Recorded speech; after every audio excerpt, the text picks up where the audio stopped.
hey man, what are you really going to do with your life? What do you think is actually valuable rather than what you're being told is valuable?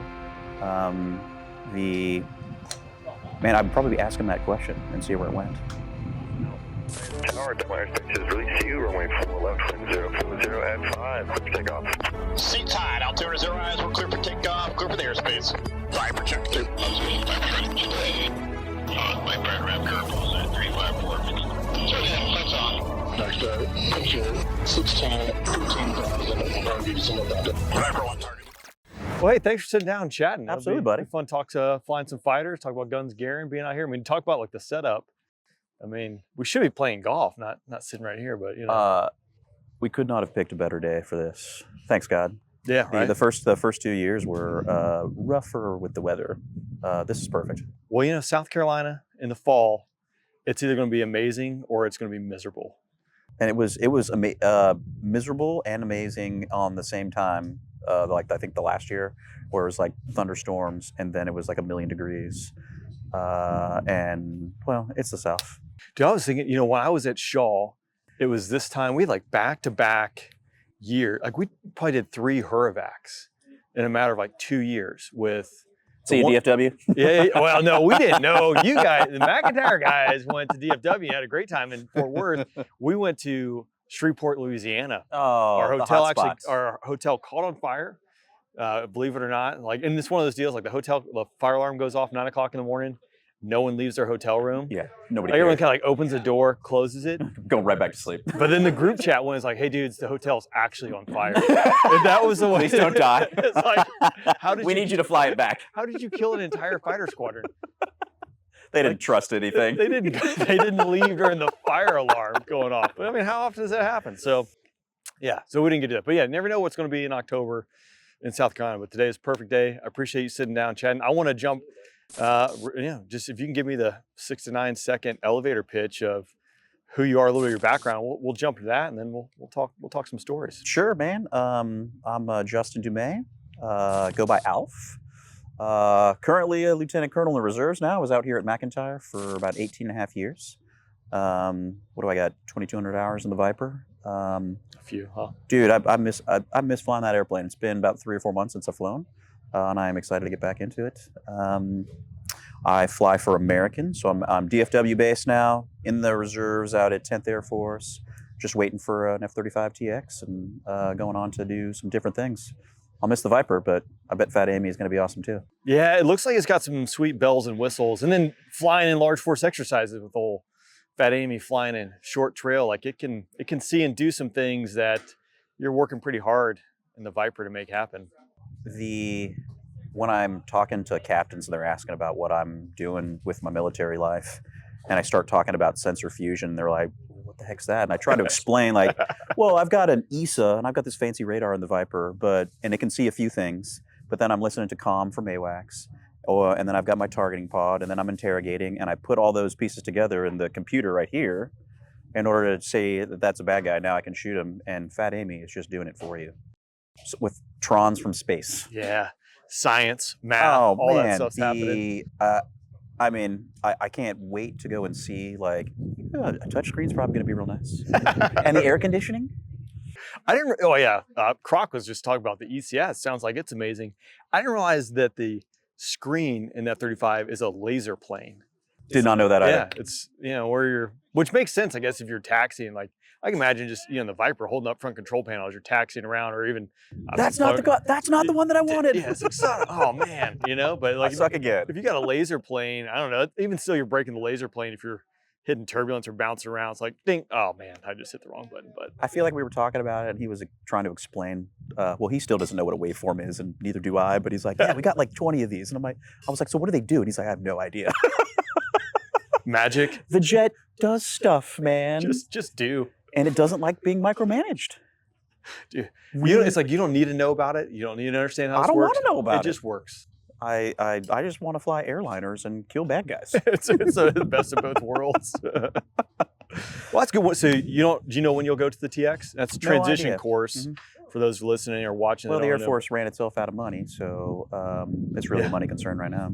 Yeah, it turns out knocked it off with moves and all sorts of stuff, and then knocked it back on. True statement. It's expensive times. So Croc is about to finish up his iPug out at Luke, and I'm ready to go. We're just waiting on the call. In the meantime, we'll just fly to American and mail it in at the reserves. Yeah. So talk to me a little bit about TX course, what that's like, because I think a lot of people will be interested in hearing that aren't familiar with it, but transition course, so you're going from one plane to another. But what is your life when that call does happen, when you actually get a set of orders? What's that look like? I think right now we are trying to change the paradigm of what a TX course really looks like, because we need more F-35 pilots. We need more pilots, period. But I've got 2,200 hours on the airplane. They're not teaching me how to be an instructor again. They're going to teach me how to be an instructor in a different airplane. So do I need the full up, like, year-long course that the average B courser that has never flown a fighter aircraft needs? No, it doesn't make sense. We can kind of custom tailor, and the ARC-TX is that concept is designed to do that, where, hey man, we're going to cherry pick a couple rides out of each phase, like BFM, ACM, TI, OCA, and we're going to get you competent in the airplane. We already know you know how to teach. We just need you to be able to, because things work a little bit different in the F-35. So I think the design for like an experienced dude to go through and be a full up IP is, you're looking at probably just 3 or 4 months instead of like 6 to 9. Right. So think like cutting it in half, which then gives you more ability to go back and spin up other units, because you can be guest IP help and teach the teachers so they can go and transition all the rest of their guys locally. Gotcha. Talk to me a little bit about, you said you spent 18 years or so at McIntyre. So you're a Guard baby? I am a Guard baby, man. Yeah. Talk to me. What is the Guard? How does that work? How are you flying fighters for that long? Just let's jump into what the Guard life is. Nobody actually understands this, and I have to explain it to them every time they ask. Like, yeah, well, well, now we got a document, so you can just show them this. Gotcha. Yes. Yeah. How did you do this? Here, go. Man, it took me 3 or 4 years to get hired at the time that I was really doing this, which was around like 2003, 2004 timeframe. And I interviewed at all the Guard bases around the U.S., just trying to get a position to go to pilot training. The great deal about getting hired by the Guard is that you're guaranteed to fly that airplane as long as you pass pilot training. So while you're still going to be good enough to get a fighter, like this is stacking the deck. Like, hey man, I want to fly F-16s. I want to do it in South Carolina. I'm going to go apply to the South Carolina Air National Guard, because they're going to hire you for 20 years. It's probably one of the reasons that it's so competitive, because you're not going to move around. I spend most of my time on active orders, so think of me as like a active duty pilot. They just didn't move.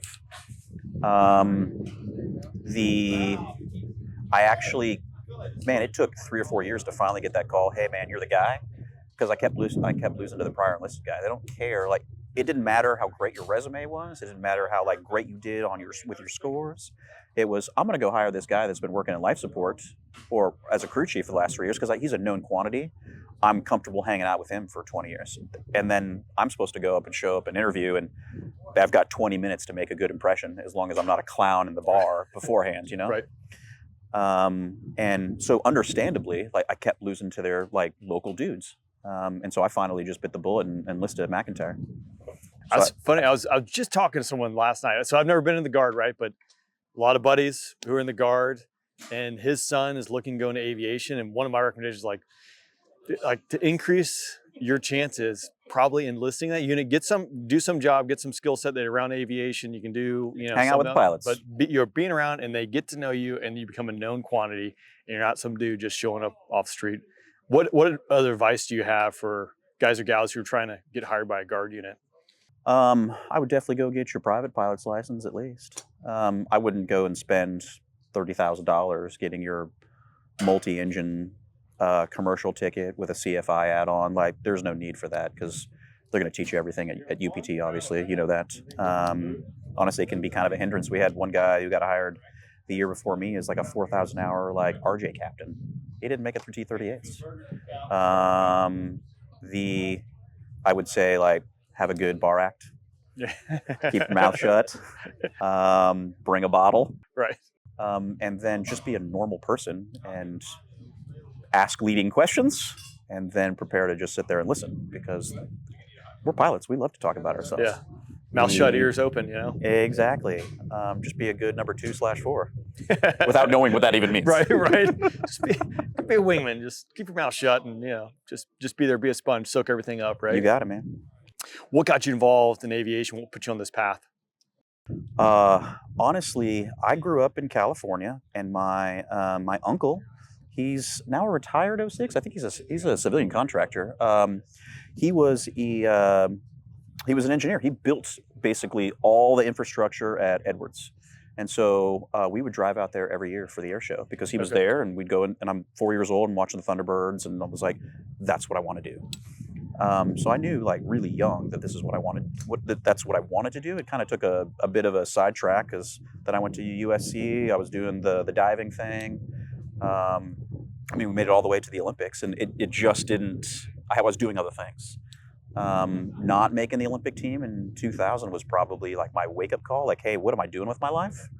And what do I really want to go do?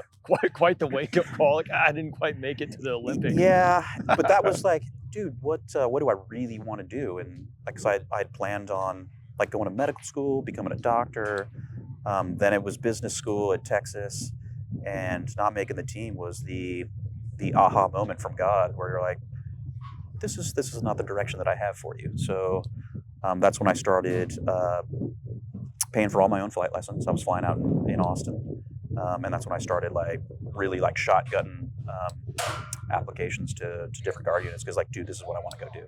I'm gonna make it happen. Yeah, from when you kind of had that aha moment, I assume, and not making the Olympic team, to when you were hired at McIntyre, to even when you actually showed up at pilot training, what was that timeline? Let's see. I enlisted at McIntyre in I think it was April of 2005. I interviewed with McIntyre the first time. Literally, I was at the Olympics in Athens, like doing it over the phone because I was doing things. I got the thanks, but no thanks. See you next year. And I was like, all right. And then I got selected, I want to say, in August of 2005. August of 2005. Okay. And then I was in pilot training in July of 2006. So I had to wait. Cool. I had to wait about 6 months to go to officer training at AMS in Knoxville, and then another 6 months after that to go to NJEP. That's pretty. I mean, that's pretty cool. Yeah, I mean, it was about a year from when I got the thumbs up to I'm in a T-37 at Shepherd. Yeah, that's awesome. Did you fly the Tweet? I didn't. I got a ride in a Tweet when I was in college. Did ROTC. I went out to Shepherd, like the summer program. So I got to experience it in July, and then that was a softie in the T6. Oh man, I just recall like sitting there at 115 degrees and 100% humidity with the canopy open. No sunshades. Nothing, man. And the crew chief is like rocking the wing because that helped the engines get started. Yeah, you're like, what's happening right now? 50 years old already. Just got to shake the plane. And then that you're going to try to fly like an instrument story, so they put that crappy hood over you. And the things were so bent, and the instrument stacks were they were different in every single airplane. Yeah. So in one airplane you would look here, and in another airplane you would look over here, and you're like, I have no cross check. And all you were trying to do at that point in your life is develop a cross check and a habit pattern. And all the things are in different places. I gotta just fit it in here. So you're looking at the attitude indicator, you're trying to fly straight and level, then you're watching the heading indicator spin around. I'm like, this airplane is clearly bent. And we're out flying instruments in the clouds. Could you imagine flying an A-37 like in the mountains of Colombia? I know they've got like a little bit bigger motor, but it's not they had much. T-38 motors. Afterburners. Could you imagine flying that thing? Well, if I was killing bad guys, yeah. No kidding. I mean, and those guys are like take off in their backyard, slinging rockets and. It was actually some of the most fun flying I've ever done in the military, because it was fun. Like here you are after like 3 rides, and they were like, all right, go on your T-37 solo, man. And you're like, no, I don't want to. Right. I am scared for my own life right now. This is not safe. I know this is not safe. I shouldn't be doing this. I don't know what I'm doing. But that thing was, dude, it was a tank. Was I ever going to eject out of it? Nope. I was going to just land in a field. Yeah. I mean, those things would smack wings, and they'd have them fly in that afternoon. Bro, they had 2 Italian IPs land gear up at Hacker, which was our aux field. All they did was like put it on jacks, lower the gear, and take off again. Landed gear up. You can't make these things up. That thing was a tank. Yeah. That's why I wasn't going to eject out of it. It was going to Yeah. be fine. And that's why it flew for. The seat, I don't know about that. Yeah, you're carrying that parachute. That's the thing. You were wearing your parachute, bro. wearing a parachute. The T-38 before they got the new seat. Unfortunately, I had a buddy he was killed out in Jept. No sequencers, right? The old seat, ingest fog, go around, like not enough. They both go at the same time, hit seats, but like it's just not. I think that the old seat in the Tweet was like a 050 seat. I honestly can't remember. I can't remember either, but line online, silver key. There used to be the mantra where you're like, hey, I've got to connect this thing in order to, what am I doing? yeah, I'm busy not dying right now. Yeah, not where you want to be in life. Not where you want to be in life. No. Hard pass. But it was a hell of a lot of fun to fly. If I had, I enjoyed flying the T6. If I had $4 or $5 million or whatever it costs nowadays, like that thing sips gas, but it is, go out there, fly aerobatics with your They didn't buddies. even top it off in between sorties, did they? You don't have to. I mean, That's amazing. That thing just sipped gas. Amazing. That was a fun plane to fly. It's forgiving too. I mean, it's a good trainer airplane, bringing people in. Can't speak to it, man. Yeah, one day. I'm old school. Yeah. Well, speaking of old school, so yeah, 05. I mean, your entire career, GWAT, like most of the guys around here, right? Everything you've known or done has been the Middle East. Mm-hmm. Talk to me about when was your first deployment? Iraq 2010. We went to Balad, and honestly, nothing was going on. It's kind of when we were shutting things down. We'd won. Yeah, I think I spent like the last 2 months of the deployment as the KAOC LNO, and that's when we were shutting down the 2 squadrons we were shutting it down to 1. So I think the 55th owned at the south side of the ramp, and we were on the north side. So I was literally like over there playing TBMCS video games, trying to like put stuff in the ATO to get airplanes out of there. And that took at least a month. We were painting over walls and just handing it back to the Iraqis. I think it was so boring that I think I made like a tour of all like these old like biblical sites and sent it over. I put it on Zipper and sent it over to the 55th. Like, hey guys, when you're just flying around, like throw your pod over there and check out that old that old ruin over there.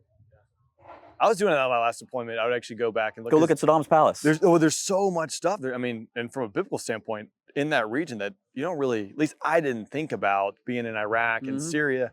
That's where Nineveh used to be. Yeah, you go check it over out, there. man. It's like, yeah, throw the targeting pod as you're going to the tanker and take a look. It's the cradle of civilization now. It's just dust. Crazy how things change. Time. Let's see, that was the first one, and then I think we went to Afghanistan in 2012. I did not go on that one because I thought I was going to get a call from Delta. I did not, so I missed out on that one. And then I did a TSP with Atlantic City and DC to Korea in 2014, and then we went back to Korea in 2016. We went to Kuwait in 2018, and then I did PSAB in 2021. So I've spent plenty of time in the Middle East. Kuwait was probably my favorite because that's when we were doing the Lord's work. Yeah. I dropped a lot of bombs there and killed some bad guys. What year was that? 2018. Yeah, so. I mean, it was almost a 2-hour drive to get to Syria, go fly around some circles, mostly doing DCA. Well, I'll say kind of a weird time. So I was there 14, 15. Mm-hmm. I remember the early, ISIS had just kicked off, right? So it was time to be a fighter pilot. But then fast forward about halfway through that deployment, that's when the Russians started showing up in Syria, obviously establishing their presence. Su-35 showed up there. The dynamics changed. And then, not to say like it lost its luster with the media, but definitely lost its luster. You didn't really hear about it. But guys were doing work on a daily basis, getting after it. And so, to this day, like that stuff is still happening. But talk to me about the dynamics with DCA, defensive counter air. So, we're thinking, most people think Iraq, Afghanistan, global war on terrorism, close air support, but the Syria bit, a little bit different. The dynamics there are a little bit stranger. Yeah, I had experience there in 2018 when we were flying out of Kuwait, and then we went there a lot out of PSAB in 2021 as well. We'd fly around the ATG, the Al-Tamp Garrison, in that protected airspace right there and just say, hey, Russians, you stay on your side, we'll stay on ours. So I don't know if I really saw a lot of defensive counter-air stuff in the first one, but in 2021 we did. I think we actually had a 4-ship up there at some point with a bunch of Su-35s, and we were playing chicken. Yeah. We literally had a 4-ship up there with all our AMRAMs and ready to like go shoot stuff, and we thought things might actually happen. And then they eventually just went away. They're like, oh, okay, they brought more airplanes over here. We're going to go back home now. I found a 4-post out there that nobody was talking about. That was in 2021 when we first did our ESAs. And so I didn't even find it with the radar. I just happened to see a blip out there, slewed the radar and saw something in the targeting pod. And I was like, hey, does anybody know anything about this? And we went and found him, my wingman and I. I told him to call up a 9X, and we were both going to shoot at the same time. Unfortunately, they called it a bogey. This guy's just blitzing through our airspace, soaking up all our trons. Really? We didn't get to shoot him down. That was a bummer. That was a real bummer. Nobody even knew he was there until we found him. I remember when the Russians, they launched a bunch of cruise missiles into Syria before they really showed up there. Now, like, AWACS put PPLIs on them, so the Link 16, you could tag it and make it really easy to like slew the targeting pod. But I remember just watching those things go underneath you, and the targeting pod. See you later. This is weird, It's a lot of dynamics in and around that region that could quickly escalate. Crazy, man. I think I flew over Afghanistan a couple times on that 2021 deployment too. So we were flying overhead as the C-17s were leaving. Yeah. What a disaster that was. It's crazy. That's what Croc and I are just talking about. Obviously, I've done a few episodes. You can see the ring of our equipment flying black flags around Bagram. Couldn't kill them. It's wild. That's a whole nother thing. I've done a couple episodes with the C-17 Bubba's talking about their experiences leaving there. I think I've been vocal. A lot of people have been vocal about it. Like, from a tactical execution of this was a terrible game plan. And could you imagine being the C-17 crew that landed at the Deed and found human remains in your gear well? Could not. They should never have been in that position. Right. That's all I have to say about that one. Yep.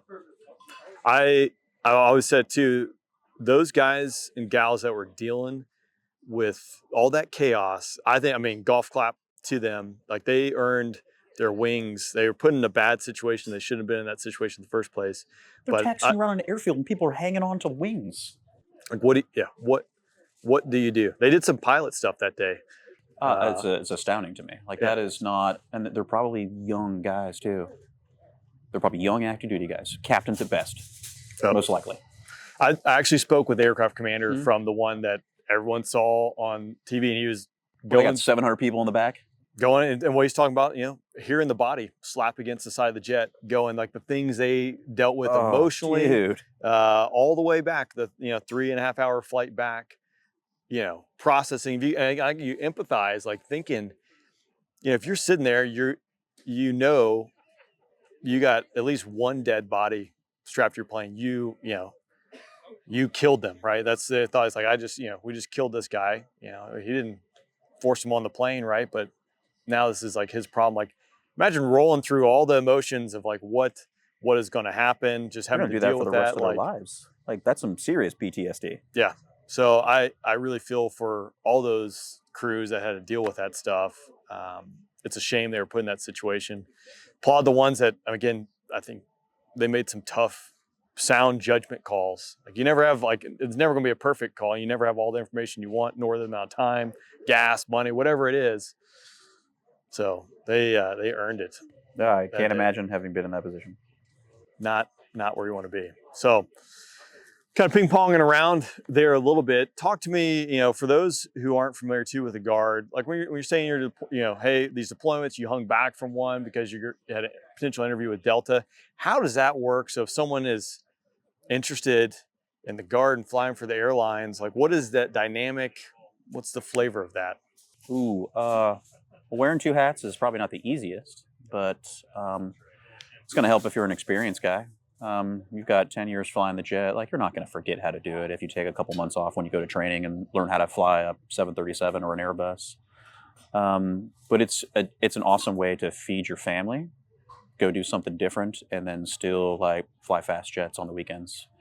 All my buddies who are airline guys and fighter pilots, they still love what they do. They may not love the Air Force so much, Yeah, but they love There's good flying the and bad. jet. They love flying the jet.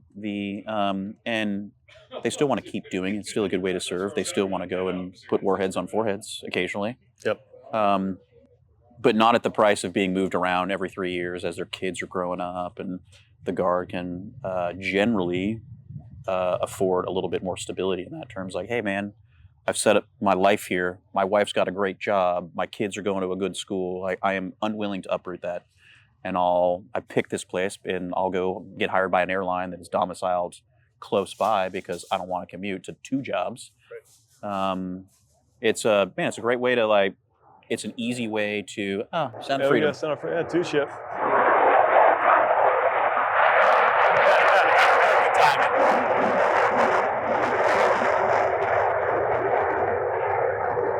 Someone's doing a check ride.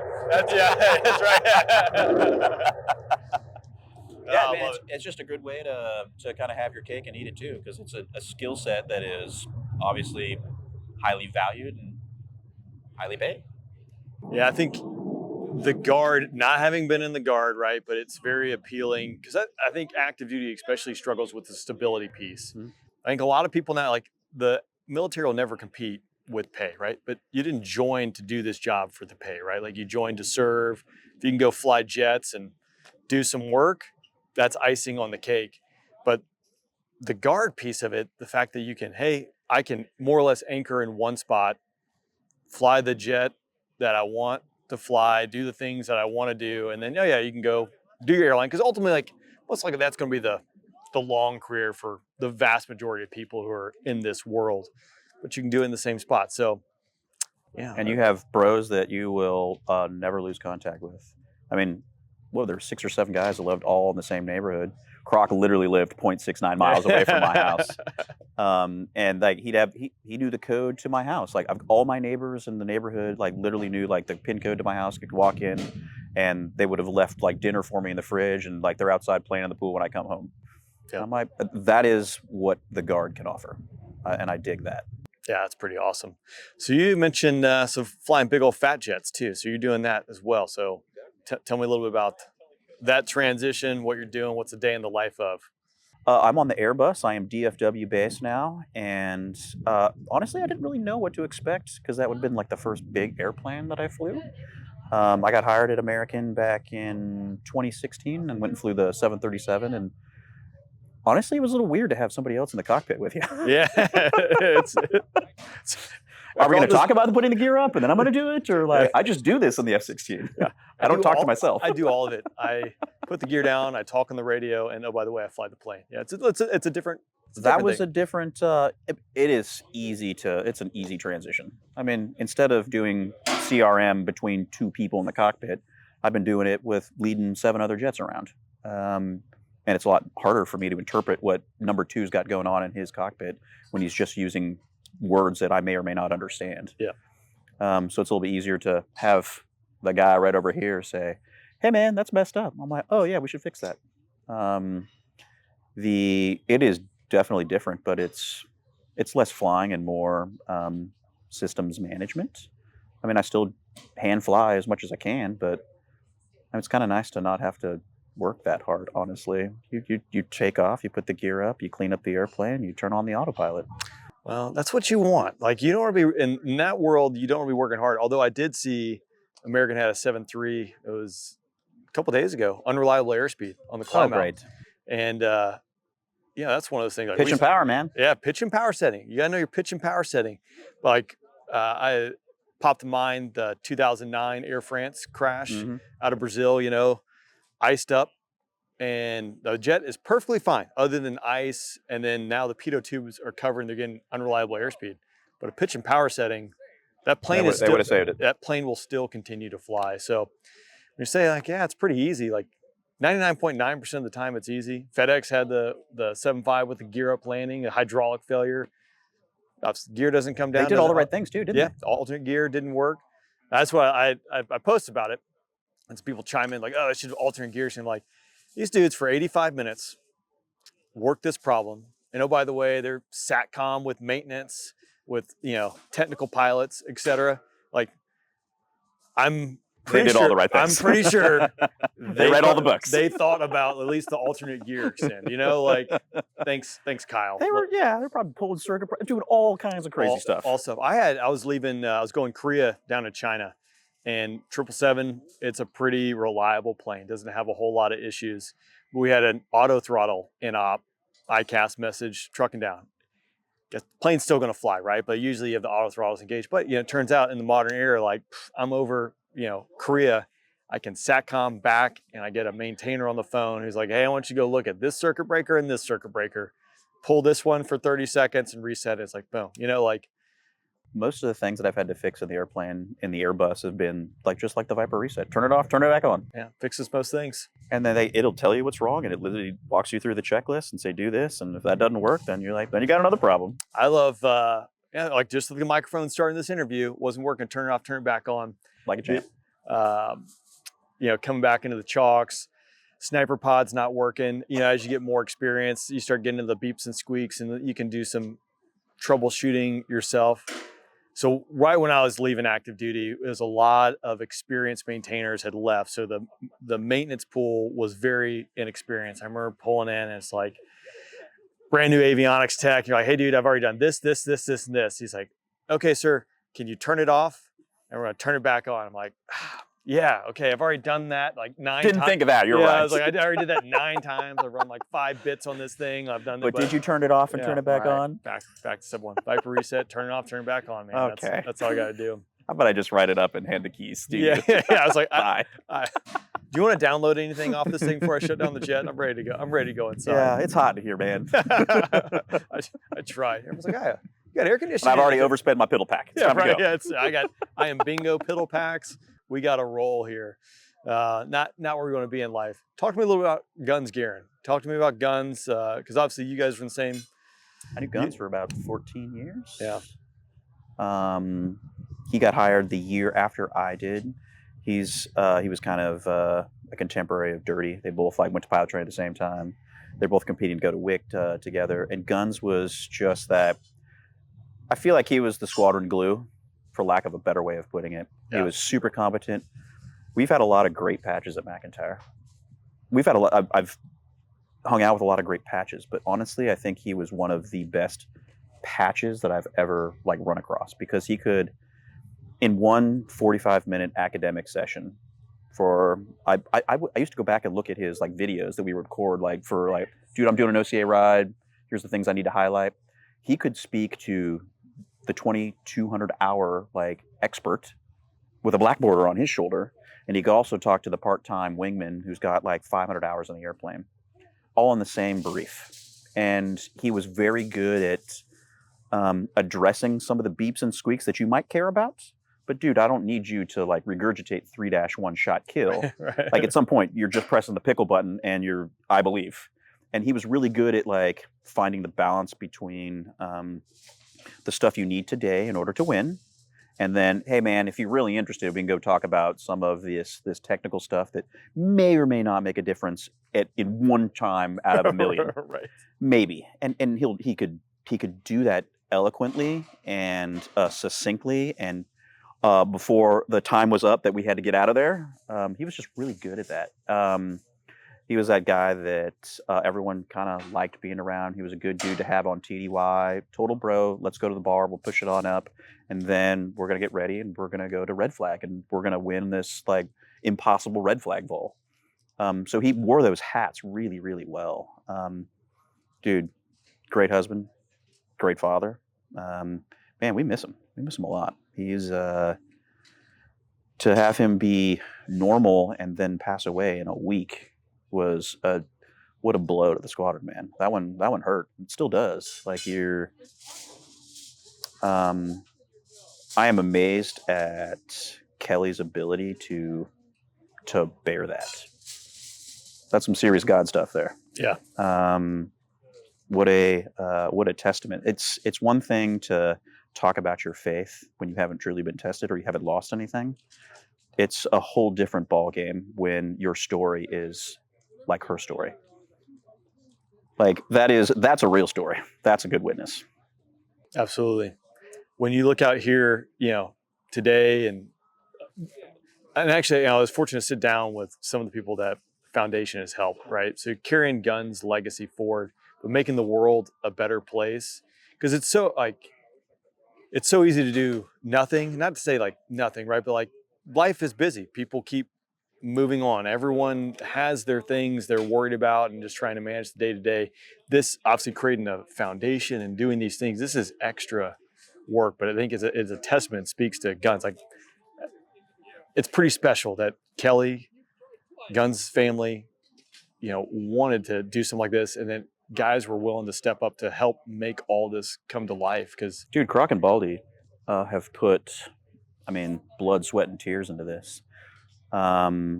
Here we are 3 years later, and like it just keeps getting bigger every year.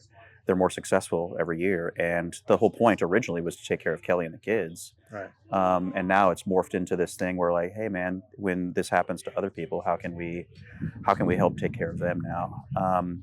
I'm kind of just a minion for Guns Garin. I've got some connections with like folks that I've built relationships with through church and the community here in Columbia, and I can bring they have Chris Eckert with Chick-fil-A. Every single time that we have done anything affiliated with Guns Garin, like he has donated like product from Chick-fil-A, food. Like he wanted to do it again this year and he couldn't because of the rules here at the club. But he gave us a bunch of gift cards too to go to his store, and we didn't pay for that. He does that every single year. We've got you got Trey Horn and Coke that not only give us a cash donation but provided a bunch of like the refreshments. He also provided some of the stuff to auction off. Like that's kind of like my role, is to go and bug them to give us free stuff for guns. Which is huge, and it's that people are willing to obviously spend their money, their time, right, their resources, and donate it to a good cause, because it directly goes back. And I think I'm probably missing it based on it's probably a few weeks old, but like this year so far, like $80,000 been given out to veterans and their families, active duty, retired. Dude, that's awesome. Helping in their time of need when they couldn't pay their mortgage or they have medical bills that they can't pay. It's just things that we've paid for funerals. Yeah, it things that not that you take for granted, but you don't think about it until the worst has happened, and now you're not only dealing with a very traumatic, a very turbulent time, most trying time in most people's lives, whatever the situation might be, and now they need financial resources or some kind of support, and that's the foundation able to step in really quickly and help is huge. You can't get busier than Croc and Baldy. Like they've got Croc's finishing up his iPug at Right. the F-35 TX. Right. Like he's in Texas. I'm up there in Texas. Baldy's doing Delta things and still flying part-time at McIntyre. Like they've got kids and a wife and families and lives and all the things. And this is like, I don't want to say a side hustle, but this is like because it's not a side hustle. This is Right. something that they live and breathe every day. Yeah. And the fact that they're still that involved and it's grown that much is a true testament to the time and effort and like their love for guns. Yeah, it's huge. It's awesome to be just a small part of it, being around. It's humbling, right, to see all these people come together and doing It's good awesome. work. And it's a fantastic day. Thanks, God. Yeah, this has worked out quite all right. So And I'm getting a tan. yeah, absolutely. God made this happen. It's pretty impressive. Al, before we wrap up, if you found 15, 16-year-old walking down the street, is there any advice you would give him? Tell him to do something different?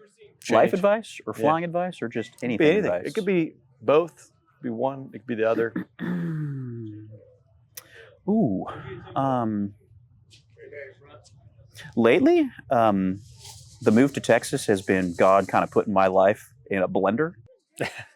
Got to shake it up a little bit. Put it on puree and then he Yeah. lit it on fire. Yeah. And so like I've had a little bit more time to kind of slow down and contemplate things that are like of actual value rather than what I thought was valuable. And here I am at 45 years old, finally actively like trying to listen to what God has to say to me. And I'm 45, man. If you can start that at 15 and like really truly like focus on God and what he can bring to your life, your priorities are going to completely change. So much so that like, man, I don't know if military flying is like the best use of my time any longer. It might be like, hey dude, maybe I get I start leading a small group at my church, or I go get a master's in apologetics, or I go do some missionary flying. I'm actually really interested in doing that. And at some point, like, the military flying will be over. And if I could tell that 16-year-old dude, like, hey, man, you may still want to go fly fighters. Absolutely. God may be calling you to do that. But if you can start listening to what he has to say and ask him honest questions, he'll talk to you. That is probably what I've learned the most in the last 2 or 3 months of my life. And that is humbling, because I'm 45 and it took me this long to really, man, I've been a Christian my whole life, but I haven't really had that sort of relationship where, like, hey, I'm honest enough first with God, and then second, like, I am actively listening and being prepared to hear what he has to say. And that is not always great. Well, it's kind of tough. I mean, sometimes it's tough. Like I said, you know, life gets busy. It's easy to get wrapped up in things that might seem important, but you know, you're down in the weeds. It's like taking the snapshot at getting to 20,000 foot or the 40,000 foot view and really getting a picture of what's going on. Your perspective changes considerably. The things that is important to you when you're 16 are vastly different than when you're 45, and you've already done a few things and you've lived a few things, and you're also cognizant that you're running out of time too. Yeah. And hey, man, what are you really going to do with your life? What do you think is actually valuable rather than what you're being told is valuable? Man, I'd probably be asking that question and see where it went. Alf, I think it's a great way to end it. Thanks for taking the time. It was enjoyable to be able to sit down. Absolutely. Perfect day. Appreciate Chat it, with buddy. you. Thanks, brother. Dude, thoroughly enjoyed it, man. Appreciate it. 15,000, I'm going to give you some of that.